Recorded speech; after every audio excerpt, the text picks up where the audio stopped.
Terpuji nama Tuhan. Dan membiarkan Yesus tidur, maka sesuatu yang besar berlangsung. Tuhan izinkan seringkali kita berada dalam situasi yang tidak pernah kupikirkan sebelumnya kenapa hal ini harus terjadi. Haleluya. Adalah untuk menguji iman kita, menguji kesadaran kita, bahwa kita harus senantiasa kontak dengan Dia. Di zaman ini Anda dibuat sangat mudah untuk tetap berada di dalam suasana sorga. Anda punya MP3, rekaman audio lagu, audio khotbah.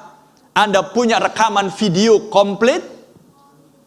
Anda punya pesan Nabi dalam bentuk buku, dalam bentuk audio, di dalam bentuk video.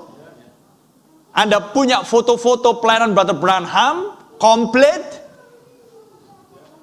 Amin. Dan lain sebagainya. Anda punya fellowship yang masih bebas sampai hari ini, 5 kali dalam 1 minggu. Renungkan.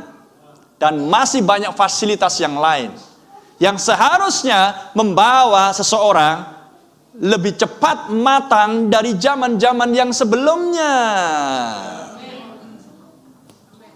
Haleluya. Karena mereka mencatat khotbah Rasul, tapi mereka sendiri tidak memegang Alkitab. Karena di zaman itu Alkitab belum dibukukan. Sampai dengan tampilnya Rasul Yohanes, sepulang dari Pulau Patmos, sesudah digoreng selama 24 jam dengan minyak panas, sesudah dia memperoleh penglihatan dan membukukannya dalam kitab Wahyu, barulah kemudian dia pulang ke Efesus, dan disitulah dia membukukan Alkitab dari Kejadian sampai Wahyu.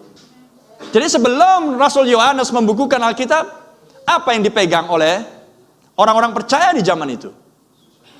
Hanya catatan. Tapi Alkitab katakan, mereka sehati sepikir. Mereka hidup di dalam kekudusan. Mereka adalah orang-orang yang takut akan Tuhan. Orang-orang yang saleh hidupnya. Orang-orang yang mendedikasikan hidupnya kepada firman Tuhan. Dan memberikan hidupnya penuh untuk melayani Tuhan. Haleluya. Dan sekarang Anda di zaman Omega. Anda mengklaim ada gereja Omega yang sudah dipulihkan ke Alpha. Praise the Lord. Renungkan semuanya itu. Peristiwa demi peristiwa yang Nabi sudah jalani, harus Anda mendapatkan pelajaran dari situ. Anda sedang dikelilingi oleh maut saat ini.